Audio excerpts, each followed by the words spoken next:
name is Jan Doering, and I'd like to tell you about my paper, How Discrimination Narratives Resolve Ambiguity, the Case of Islamophobia in Quebec. So when we think of racist encounters, sexist encounters, and other types of negative interpersonal experiences, we tend to think of stark and explicit incidents. But a lot of situations of potential discrimination are actually subtle and ambiguous, and that creates a big problem for people who have to expect to face discrimination at least sometimes. How can they decide whether a particular instance of negative treatment was discrimination or not? And this problem is quite important because ambiguity in these kinds of situations is not a neutral experience. As we know from the microaggressions literature, ambiguity, uncertainty about what happened, can lead to stress, rumination, and self-doubt. And if we don't know how to classify an experience also, we may not know how to respond properly and how to manage our risk of facing these situations in the future. So the key question that I ask in this paper is, how do people classify negative but ambiguous experiences, and how do they manage their lives in contexts where they often face these kinds of ambiguous experiences?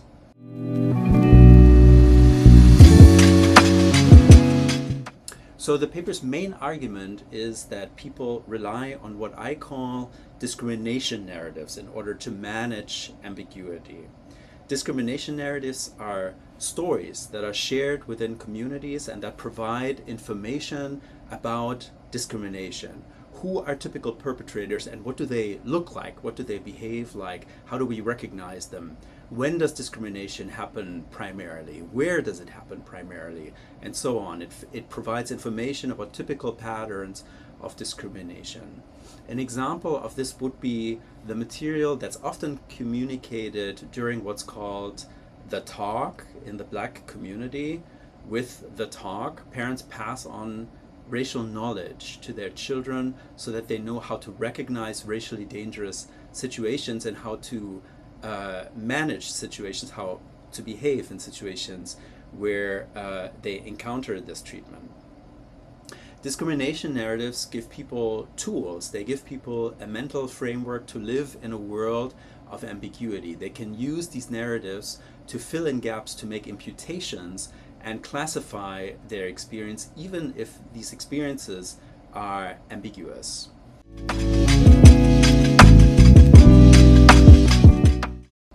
I developed this theory through an ethnographic study of ambiguous Islamophobia in the Canadian province of Quebec, and indeed Muslims do experience a lot of situations of negative treatment there that could be discrimination, but where it's not entirely obvious. The paper shows that Muslims in Quebec use discrimination narratives in three ways. First, and most obviously, Muslims use these narratives to classify ambiguous situations of negative treatment that they or others who tell them about them encounter. So for example, if someone mutters something in passing on the street, on the bus, on the subway, people use these narratives to interpret what was happening to them. Second, discrimination narratives also guide attention because we can't be on the lookout all the time. It's too cognitively taxing. So in Quebec, for example, a widespread discrimination narrative tells Muslims that they need to be on the lookout, particularly in politicized situations when religion becomes a topic. For example, in the lead up to elections. In those situations, Muslims will pay a lot of attention in public to what is happening around them. So they don't need to pay attention all the time, but during certain moments and in certain spaces.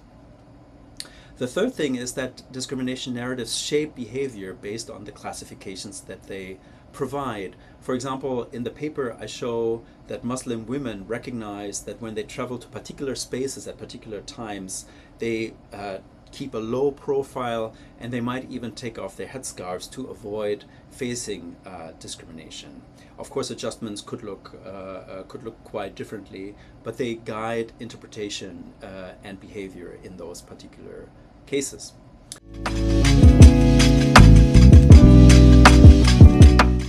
The paper's broad point is that discrimination is not just about what happens, but also about how people interpret what happens to them and to others who they care about.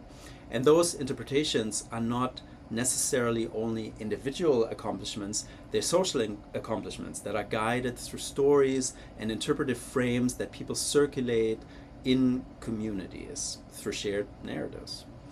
So understanding these narratives helps us understand not only discrimination, but also how people navigate uncertainty in everyday life.